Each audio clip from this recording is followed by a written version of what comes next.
2000 से लेके अब 2025 तक में कैसे देखते हैं इस दौर को? प्रभावशाली व्यक्ति।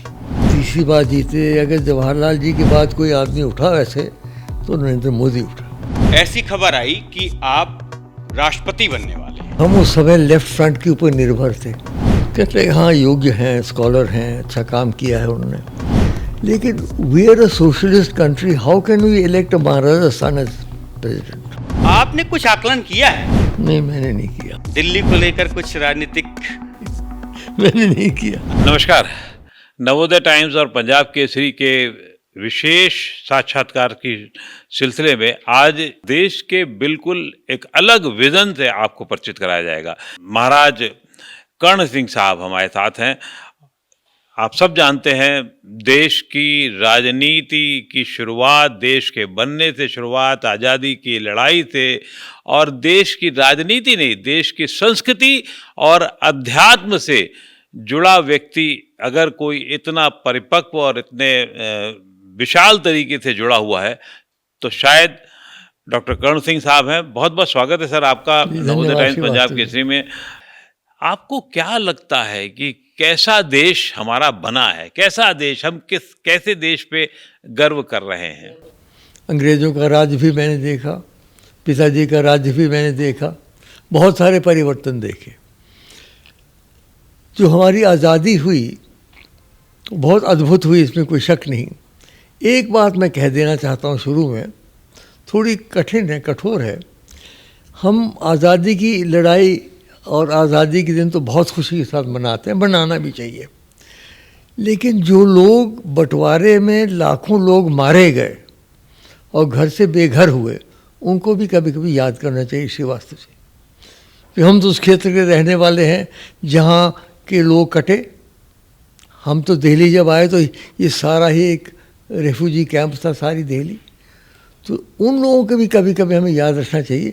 जैसे हम स्वतंत्र सेनानियों को याद रखते हैं, वैसे उन बंटवारे के जो लोग दुखी थे, जो लोग दलित थे, जो लोग मारे गए, उनको भी थोड़ा स्मरण करना चाहिए। एक बात मैं कह देना चाहता हूँ आरब से, क्योंकि और ये बात शायद कोई कहेगा नहीं आपसे। जो आपने पूछा क्या बात, तो देखिए देश तो हमारा अद्भुत है। मैं सारी दुनिया में घूमा हूँ श्रीवास्तव जी।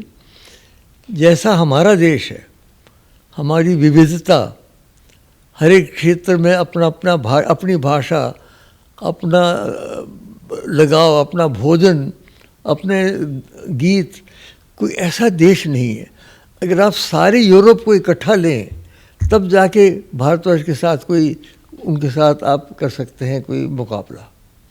क्योंकि कश्मीर से लेके और कन्याकुमारी तक आप चलिए, जिस स्टेट में आप जाएंगे भाषा बदलेगी, भोजन बदलेगा, वेशभूषा बदलेगी, रिवाज बदलेंगे, नृत्य बदलेंगे, संगीत बदलेगा, सारे आप देखिए एक से एक। तो अद्भुत देश है हमारा, और जो हमारी प्राचीन परंपरा है वो भी अद्भुत है। मैं तो वेदांत का पुजारी हूँ, आप जानते हैं। मैं तो उपनिषद से नीचे आता ही नहीं हूँ, ये पुराण वगैरह में नहीं आता हूँ मैं तो उपनिषद में ही रहता हूँ। ये तो श्रुति है सारे, ये तो स्मृति है, श्रुति असली वो है। तो उनसे प्रभावित होते हुए मैं देश विदेश में वेदांत का प्रचार किया, भाषण किए हैं। तो इस प्रकार का दर्शन भी कहीं और नहीं देखा मैंने। ऐसा दर्शन नहीं है ये मान लिया जाए, लेकिन उस दर्शन की कुछ विशेषज्ञता होगी, कुछ तत्व होंगे। जी हाँ। और वो तत्व क्या हैं आप मानते हैं? देखिए तत्व तो हैं, एकम सत्य विप्रा बहुधा वदंती, ऋग्वेद का वाक्य है कि सच्चाई एक है, उसे अभिव्यक्त करने के अलग अलग मार्ग हैं, अलग अलग तरीके हैं। तो ये हम मान के चल रहे हैं कि चाहे किसी भी धर्म का कोई व्यक्ति हो, ईश्वर सर्वभूतानां हृदयेषु तिष्ठति, भगवान हर एक के अंदर निवास करता है। तो जाति के नाम पे, वर्ग के नाम पे, वर्ण के नाम पे किसी के साथ नफरत करना, घृणा करना बिल्कुल हमारे मूल सिद्धांतों के विरुद्ध है। और फिर ये भी है बहुजन सुखाय बहुजन हिताय, सब लोग सुखी रहें। कश्मीर के भाइयों के साथ आज तक न्याय नहीं हुआ, ये पहला सवाल थोड़ा कड़वा है, जी। लगता ऐसा है कि कश्मीर के भाइयों के साथ न्याय नहीं हुआ। आपको भी लगता है ऐसा, या आपको तकलीफ देखिए, कितनी जब आप देता कश्मीर है? के भाई कहते हैं श्रीवास्तव जी, तो आप कश्मीरी पंडितों की बात कर रहे हैं, नहीं, मैं सबकी बात क्योंकि कर रहा हूं। कश्मीर के भाई जो है बहुमत वहाँ मुसलमानों का है। 80% लोग मेरे हमारे 100 वर्ष राज्य डोगरा राज्य में 80% मुसलमान रहे। तो कौन से भाइयों की बात कर रहे हैं पहले से? मुझे लगता है कि जो ऐसे पूछते हैं उनके दिल में नहीं कश्मीरी नहीं, मैं पंडितों के कश्मीरी बारे पंडित में। की बात नहीं कर रहा हूँ, मैं तो शुरू से बात कर रहा हूँ, जो आज़ादी के वक्त से बात कर रहा हूँ। जो अब देखिए, उसमें यह है कि विवादास्पद रहा ना। सवाल ये है कि कश्मीर के जैसे दूसरे राज्यों का वैसे नहीं हुआ, युद्ध चल रहा था। जब पिताजी ने हस्ताक्षर किए तब युद्ध चल रहा था। जो हमलावर थे वो करीब करीब श्रीनगर एयरपोर्ट तक पहुंच गए थे। थोड़ा सा अगर एयरपोर्ट गिर जाता तो कश्मीर हमारे हाथ कभी नहीं चला आता। गया था। पूरा 1948 में लड़ाई चलती रही। 1 जनवरी 1949 को सीज़ फायर हुआ यूनाइटेड नेशंस का। जब सीज़ फायर हुआ तो गिलगित बल्तिस्तान तो हमारे हाथ में रहा ही नहीं। और फिर 2-3 साल के बाद अक्साई चीन ने ले लिया। तो जो राज्य पिताजी का था 84,000 मुरब्बा मील, सबसे बड़ा राज्य था भारतवर्ष में अंग्रेज़ों के टाइम पे। अब खैर वो कटते कटते वो तो कट गया, आधा ही रह गया था। अब तो लद्दाख भी अलग हो गया, अब तो जम्मू और कश्मीर। तो न्याय क्या है क्या नहीं है, किस क्षेत्र से न्याय हुआ? जम्मू से हुआ, कश्मीर से हुआ, लद्दाख से हुआ, गिलगित बल्तिस्तान से हुआ। ये अलग अलग लोग थे। डॉक्टर साहब, कश्मीर की बात चलती है तो हमें वह चीज़ याद आती है जो हमने बचपन में पढ़ी थी कि धरती पर अगर स्वर्ग कहीं है तो यहीं है, यहीं है, यहीं है। लेकिन कश्मीर की जब बात चलती है तो आतंकवाद का भी बहुत जिक्र आता है। स्वर्ग भी वहीं, आतंकवाद भी वहीं। आपने पूरा कश्मीर देखा है, पूरी दुनिया देखी है, पूरा देश देखा है। क्या लग रहा है, कश्मीर स्वर्ग बचा है? स्वर्ग में भी कई राक्षस बैठे हुए होते हैं। ऐसा बताऊँ आपको, स्वर्ग तो है।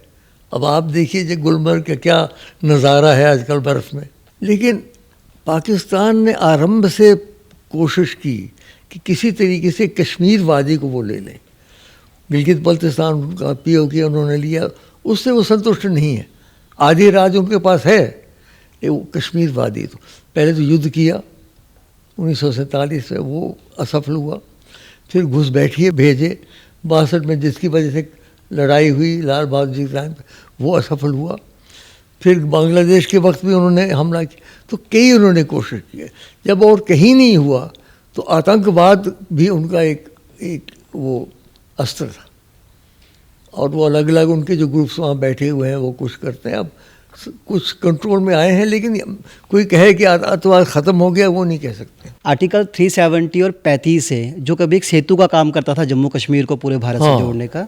तो डॉक्टर साहब, कैसे ये देखते ही देखते एक नासूर बन गया? क्यों सरकार को इसको हटाना पड़ा? क्यों अमेंडमेंट करना ये बहुत लंबा किस्सा है बेटा। इसमें ऐसा है कि 370 तो इसलिए डाला गया कि संविधान बन रहा था, और हम यूनाइटेड नेशन में हमने फिर ये कह दिया था हमने कि जम्मू कश्मीर अपनी कॉन्स्टिट्यूएंट असेंबली करेगी, अपना संविधान बनाएगी। तो जब तक वो बना नहीं था तो एक सेतु के रूप में, जैसे तुमने ठीक कहा, एक 370 की आवश्यकता थी। इसलिए टेम्पररी प्रोविज़न भी उसको बनाया गया। तो लेकिन फिर उसका स्पेशल स्टेटस का कुछ लोगों ने दुरुपयोग किया, वो बात और है। लेकिन उसका कारण जो है कोई ऐसा कोई दुष्कार्य नहीं था। वो 35A की बात बताऊं तुम्हें, हालांकि उसको बड़ा एक हमने ऐसा बना दिया कि हुआ है। पिताजी ने 1929 में 2 काम किए। एक, उन्होंने कहा कि बाहर से ज़मीन कोई नहीं ले सकता। क्यों? कश्मीरी गरीब थे, पंजाबियों के पास बहुत पैसा था, सो सारे खरीद लेते। दूसरा, उन्होंने कहा कि नौकरी कोई नहीं ले सकता। क्यों? वहाँ के लोग अनपढ़ थे, बंगाली बहुत होशियार थे, तो ज़मीन सारे पंजाबी ले लेते, नौकरी सब बंगाली। तो हमारे जम्मू कश्मीर लोगों का क्या होता? तो उनको बचाने के लिए ये किया थे। महाराज हरि सिंह साहब को जितना उन्होंने अपना राज्य बनाने से ज़्यादा अपना देश बनाने में योगदान दिया, आपको लगता है कि कहा जाता है कि जैसे कि उनको उनका ड्यू क्रेडिट नहीं मिला, आपको भी लगता है? 1920 में उनका राज तिलक हुआ और 1944-45 तक उन्होंने 22 साल में बहुत बड़े काम किए, सारे मंदिर दलितों के लिए खोल दिए और बड़े प्रगतिशील कार्य किए उन्होंने, वो कार्य उन्होंने महत्वपूर्ण किया। लेकिन अंत में जब ये सारा हमला हो गया, उसके बाद वो सारी परिस्थिति बिगड़ गई। लेकिन हस्ताक्षर उन्होंने ही किया। बिल्कुल। अगर भारतवर्ष का हिस्सा JNK है तो उन्हीं के हस्ताक्षर, हरि सिंह के हस्ताक्षर थे और किसी के हस्ताक्षर, शेख अब्दुल्ला का हस्ताक्षर नहीं चलता था। बिल्कुल। निज़ाम हैदराबाद लड़े, भारतवर्ष के विरुद्ध लड़े ना, बाकायदा युद्ध हुआ, लड़े थे, उसके बाद में उन्होंने वो करा। उनको तो राज्य प्रमुख बना दिया गया, उनको राज्य प्रमुख बना दिया गया। और पिताजी जिन्होंने साइन किया उनको स्टेट से बाहर शेख अब्दुल्ला के कहने से कर दिया। वो अन्याय हुआ। माता जी को भी कर दिया। आपको पता, शेख अब्दुल्ला क्योंकि प्लेबिसाइड की बात में हम फंस गए थे, तो प्लेबिसाइड कौन जीतने वाला था हमारे लिए? शेख अब्दुल्ला। जो सबसे बड़ी पार्टी मुसलमानों की तो उन्हीं की थी, नेशनल कॉन्फ्रेंस, हिंदुओं की भी थी उसमें। तो उन्होंने कहा कि मैं I can't win the election जब तक महाराजा हरि सिंह यहाँ हो। बताइए। और कहा कि महारानी तारा देखियो, माता जी मेरी जो थी वो गाँव की थी, वो राजकुमारी नहीं थी, वो गाँव की थी। उन्होंने गरीबी देखी हुई थी, हिमाचल के छोटे से गाँव की थी वो। तो वो जाती थी कैंप में कपड़े लेके, अचार लेके, जो रेफ्यूजी कैंप से देते। तो शेख अब्दुल्ला ने कहा वो ज़्यादा ख़तरनाक है, क्योंकि महाराजा तो बैठे रहते हैं अपने दरबारियों के साथ, लेकिन महारानी जो है वो जाती हैं हर एक जगह। तो दोनों को जाना चाहिए। तो दोनों को बाहर मतलब है। सरदार पटेल ने बड़े अच्छे ढंग से कहा कि महाराज साहब आप कुछ महीने के लिए बाहर रह जाइए, लेकिन वापस नहीं आए। उनको उनकी अस्थियां ले आया मिट्टी। मैं देख रहा हूँ आप उस बात को याद करके बहुत भावुक हो जा रहे हैं। करें इसमें, और ऐसा इतिहास ऐसा हुआ, क्या किया जाएगा? वो अन्याय हुआ, वो अन्याय इन हुआ। लोगों के साथ। बाकी जो वो उनके साथ तो अन्याय हुआ, इसमें कोई शक नहीं। 2006 की बात है ये। ऐसी खबर आई कि आप राष्ट्रपति बनने वाले हैं और काफी गंभीरता से लोगों ने इस पे चर्चा की और जिस तरह से खबरें आई तमाम जगहों पे, लेकिन फिर बाद में ऐसा नहीं हो सका। एक तो ये कि बहुत लोगों के मन में ये है कि आखिर जब सब कुछ पुख्ता हो गया था तो ऐसा हो क्यों नहीं पाया? हुआ ये कि हम उस समय लेफ्ट फ्रंट के ऊपर निर्भर थे। कांग्रेस के तो 140 थे केवल, और 100 उनके लेफ्ट फ्रंट के, तभी जाके तो सरकार बनी। 140 तो सरकार बना नहीं सकती। तो एक कमेटी बनाई हुई थी जिसमें लेफ्ट फ्रंट के भी थे, हमारे भी थे लोग। और सोनिया जी ने मुझे कहा कि मैंने 2 नाम भेजे। मुझे पता था फर्स्ट चॉइस मैं नहीं था, एक और व्यक्ति थे, मैं नाम नहीं लेना चाहता। 2 नाम भेजे। तो खैर मीटिंग बैठी, और मीटिंग जब बैठी तो पहला नाम सोनिया जी ने निकाला, वो तो आते ही रद्द कर दिया लोगों ने। फिर मेरा नाम निकाला, कहते हाँ योग्य हैं, स्कॉलर हैं, अच्छा काम किया है उन्होंने, लेकिन we are a socialist country, how can we elect a maharaja son as president? सीधा लेफ्ट फ्रंट ने कह दिया कि हम तो समाजवादी पार्टी हैं, महाराजा के लड़के को कैसे प्रेसिडेंट बना? जम्मू कश्मीर में जिस तरह से अब डेवलपमेंट हो रही है, नई नई टनल खुद रही है, रेलवे ट्रैक बिछाए जा रहे हैं, इसको आप कैसे देखते हैं? बड़ी अच्छी बात है। जितना विकास हो उतना अच्छा, जितना विकास हो उतना अच्छा है। ऐसा विकास हो कि जनसाधारण को उसका लाभ मिले। 75 साल हो गए सर।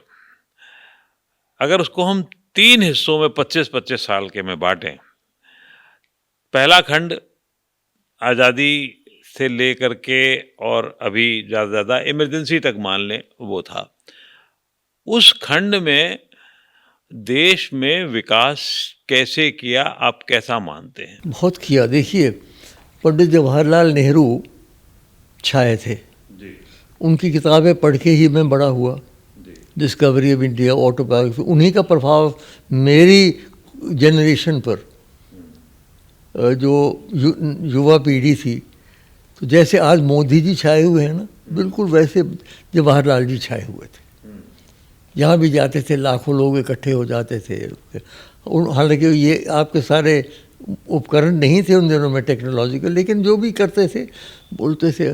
उन्होंने देखिए हर एक चीज़ को, एक तो कॉन्स्टिट्यूशन बना डॉक्टर अंबेडकर की अध्यक्षता में, उसमें भी जवाहरलाल नेहरू का बड़ा हाथ था फंडामेंटल राइट्स वगैरह में। फिर उन्होंने जो स्टेबलाइज किया, आप लोग कल्पना नहीं कर सकते कि जब अंग्रेज़ गए तो क्या हालत थी भारत में। अगर जवाहरलाल नेहरू और सरदार पटेल वो दो लोग नहीं होते तो चर्चिल ने जो पेशीन गोई की थी कि जो ही हम जाएंगे भारत के 20 हिस्से हो जाएंगे, हो सकता है वो भी हो जाता। लेकिन उन दोनों लोगों ने, प्राइम मिनिस्टर और डिप्टी प्राइम मिनिस्टर ने जिस तरीके से भारतवर्ष को संभाला और फिर से अपने पैर पे खड़ा किया। दूसरा दौर आता है आपातकाल और आपातकाल के बाद का दौर। मैं यही बात वो करता हूँ कि आपातकाल और 2000 तक का दौर जो है उसको हम 25 साल मान लेते हैं, तो वो 25 साल बहुत उथल पुथल, राजनीतिक उथल पुथल के रहे हैं। इनको आप कैसे देखते हैं? उथल पुथल तो रहा, लेकिन हमारा संविधान ऐसा अच्छा बना है कि जो भी उथल पुथल हो वो संभाला जा सकता है, ऐसा नहीं कि हाथ से निकल जाए। बहुत सारे जो नए देश स्वतंत्र हुए, 10-12 साल डेमोक्रेसी चली गई है कि नहीं। आप देख लीजिए सारे साउथ ईस्ट एशियन देशों, हमारे कॉन्स्टिट्यूशन ने संभाल के रखा। जितना भी उथल पुथल हो वो समा जाता है हमारे, हम उससे टूटते नहीं हैं। तो उथल पुथल होती रहती, आज भी उथल पुथल है। तो वो था एक इमरजेंसी के बाद, आपने इमरजेंसी की बात कर रहे हो, इमरजेंसी के बाद जो चुनाव हुआ श्रीवास्तव जी, सब हार गए, मैं ही उत्तर भारत से जीता। आप जीते थे, आप ही। हालांकि इसका परिवार नियोजन का मंत्री तो मैं था। 2000 से लेके अब 2025 तक में बहुत बड़ा बदलाव राजनीतिक हुआ है। परसेप्शनली बहुत भारत मजबूत होने की तरफ गया है। अब आप कैसे देखते हैं इस दौर को? देखिए 25 साल में 2 प्रधानमंत्री रहे, डॉक्टर मनमोहन सिंह रहे, बहुत ही शरीफ आदमी, बहुत ही लायक आदमी, और UPA 1 तो काफ़ी अच्छा चला, लेकिन UPA 2 में वो सारी बात बिखर गई। वो एलाइज वगैरह ने बहुत उसमें वो ठीक रहा नहीं।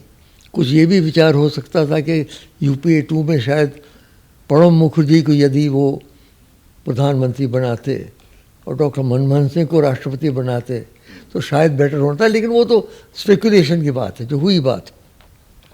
तो 1914 तक लास्ट जो UPA 2 काफ़ी बदनाम हो गया था, बड़ी भ्रष्टाचार था वगैरह। उसके बाद आए नरेंद्र भाई मोदी, प्रभावशाली व्यक्ति, तीसरी बार जीते। अगर जवाहरलाल जी के बाद कोई आदमी उठा वैसे तो नरेंद्र मोदी उठा। और मैंने नरेंद्र भाई को भी कहा, एक बार बात चल रही थी चाय पे, तो कहा कि मेरे बारे में आपका क्या ख्याल। मैंने कहा देखिए, आप ही कल्पना करना होगी तो जवाहरलाल नेहरू से ही करूँगा और किसी से नहीं। आपने कहा कि प्रधानमंत्री नरेंद्र मोदी पंडित नेहरू जी के बाद सबसे प्रभावशाली नेता हैं, 3 टर्म इनका है। लेकिन राहुल गांधी आपकी पार्टी से हैं, वो ये कहते हैं कि संविधान खतरे में है, देश खतरे में है। वो उनकी अपनी लाइन है इस वक्त। आपको लगता है वाकई ऐसा कुछ देश में माहौल बना हुआ है, ऐसा कुछ? लोग भयभीत हैं कि शायद, क्योंकि उन्होंने जो कहा ना 400 पार, तो इस वक्त के बाद 400 पार, अतिशयोक्ति भी होती है ना लोगों की, तो उसमें लोगों ने ये समझा कि 400 का मतलब है कि संविधान का वो संशोधन करना चाहते हैं, तभी कर सकते हैं। तो उससे लोगों के दिल में शंका हो गई कि पता नहीं ये संविधान तोड़ना चाहते हैं, नया संविधान बनाना चाहते हैं, ऐसी एक मतलब कल्पना चली, रिजर्वेशन में कुछ बदलना चाहते हैं। उससे कुछ भ्रम लोगों में हो गया। कश्मीर पर एक फिल्म आई, दुनिया ने कश्मीर की बातें सुनी थी, जानी थी, आप तो उसके चश्मदीद हैं, लेकिन एक फिल्म ने पूरी दुनिया को कश्मीर के बारे में बताया। क्या हकीकत थी, क्या फसाना था, नहीं पता, लेकिन कश्मीर फाइल्स को लेकर काफी विवाद हुआ, खूब चर्चा हुई। क्या आपने वह फिल्म देखी थी? नहीं देखी। मैं आतंकवादियों की फिल्म देखता ही नहीं हूँ कोई जिसमें आतंकवाद। सच बात तो यह है कि कई बार जम्मू की अनदेखी की गई है, बहुत बार, और वो अनदेखी देश के लिए भी भारी पड़ी है। बहुत सारा हिस्सा जो डेवलपमेंट का काम होना चाहिए शायद कश्मीर के साथ जुड़े होने की वजह से जम्मू में भी नहीं हुआ। आप इसको किस तरह से देखते नहीं, हैं? ऐसा है कि धनराशि तो दोनों क्षेत्रों के लिए आती थी, लेकिन खर्चा वही होती थी ना कश्मीर। अधिक सारा नहीं होती, ऐसी बात नहीं, सारी बात नहीं है। लेकिन क्योंकि हुक्मरान कश्मीरी थे, प्रजातंत्र के बाद पिताजी के राज के बाद किसने राज किया? कश्मीरियों ने, क्योंकि उनका बहुमत है। 370 से पहले तो कश्मीरियों का राज रहा। उन्होंने जरूर ज़्यादा कश्मीर की ओर ध्यान दिया। ये नहीं मैं कह सकता कि जम्मू में प्रगति नहीं हुई, लेकिन जैसे आपने कहा जितना हिस्सा मिलना चाहिए था उतना नहीं। और मैंने कई बार उसका सवाल उठाया। मैंने गजेंद्र गढ़कर कमीशन बनवाई सुप्रीम कोर्ट चीफ जस्टिस के नीचे, फिर मैंने सीकरी कमीशन बनवाई रीजनल इम्बैलेंसेस के लिए, दो बड़े कमीशन बनवाए मैंने, लेकिन वो बात पूरी निकली नहीं है। बीच बीच में बात यह भी उठती है कि अब आपको एक ऐसी उपाधि मिलनी चाहिए जिसके लिए आप हकदार हैं। मैं खुल के कहता हूं, भारत रत्न की बात की जाती है। तो क्या कभी ऐसा प्रस्ताव या इस तरीके की चीज या चर्चा आप तक पहुंची? देखिए, मैं तो इसके बारे में नहीं कह सकता हूँ। कोई तो जो लोग इसको देते हैं या जो लोग इससे संबंधित हैं तो उन्हीं का सोचना है। मैं अपने बारे में क्या कहूँ?